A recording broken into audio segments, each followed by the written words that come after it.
ভোর 5টায় শুরু করলাম শিলিগুড়ির জন্য। এটা 2021 সাল আর আজকে 2026 সাল। প্রায় 5 বছর পরে এই ভিডিওটা বানাচ্ছি কেন? কারণ ওই সময় আমার কাছে সেইভাবে ক্যামেরা ছিল না। একটা ক্যামেরা ছিল কিন্তু আমি সেইভাবে সেটাকে ইউজ করতে পারতাম না। 2026 সালে যখন ইউটিউবে ভিডিও বানানো শুরু করলাম তখন মনে হলো ভিডিও নেই তো কি হয়েছে, গল্পটাই তো আমি তোমাদের বলতে পারি। তো আজ শোনাবো সেই রোমাঞ্চকর গল্পটা। শুরু করলাম নর্থ বেঙ্গলের জন্য সকালবেলা আমার বাড়ি থেকে 4টের সময়। আর সৌরভ ঘোষ মানে দমদম পার্ক, যেখানে আমাদের পার্টনার সৌরভদা থাকে, সেখান থেকে শুরু করলাম 5:30। সবকিছু নিয়ে একটু দেরি হলো। 5:30টার সময় শুরু করলাম শিলিগুড়ির জন্য। শিলিগুড়ি পৌঁছানোর মোটামুটি 100 কিলোমিটার আগে কি হলো সেটা সৌরভদার মুখে শুনে নাও। প্রথমে তো ভেবেছিলাম তোমাদেরকে সৌরভদার মুখ থেকেই শোনাবো ঘটনাটা কি ঘটেছিল, কিন্তু তারপরে দেখলাম যে ভিডিওতে যে অডিওটা এসছে সেটা একদমই শোনা যাচ্ছে না। তাই ভাবলাম যে ভিডিওর সাথে আমি বরঞ্চ ঘটনাটা তোমাদেরকে শুনিয়ে দিই।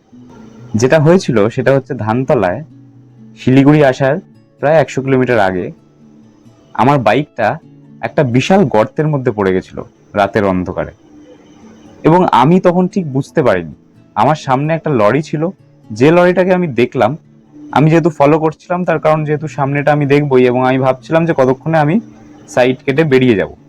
তো আমি যখন লরিটাকে দেখলাম, আমি বেশ অনেকটাই দূরে ছিলাম, আমি দেখলাম যে লরিটা পুরো উপর নিচ হচ্ছে, এবং এই দেখাটা আমি বুঝতে না বুঝতেই আমার বাইকটাও ঠিক তার মধ্যে পড়ে গেছে।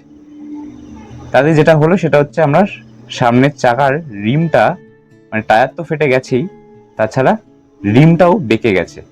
তো যতদূর সম্ভব আমার মনে হচ্ছে, এবং সৌরভদারও এটাই মনে হচ্ছে, যে চাকার রিমটা হয়তো পাল্টাতে হবে। তার ওপর আজকে আবার রবিবার, তাই শিলিগুড়িতে সবকিছুই বন্ধ। আর পাহাড়ের হালকা ফিলিংটা নিয়ে কিছু খাবার দাবার খেয়ে আবার হোটেলে ফিরবো শিলিগুড়িতে। তারপর কালকে দেখা যাবে রিমটা পাল্টে আমরা কার্শিয়াংয়ের দিকে রওনা দেব। আর এখানে আরেকটা কথা বলে রাখি, আমরা গতকাল শিলিগুড়ি পৌঁছেছি রাত 12টায়।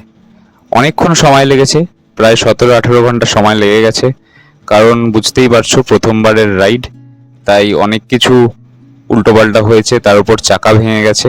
তো সব মিলিয়ে প্রায় আমাদের 18 ঘন্টা লেগে গেছে কলকাতা থেকে শিলিগুড়ি পৌঁছতে।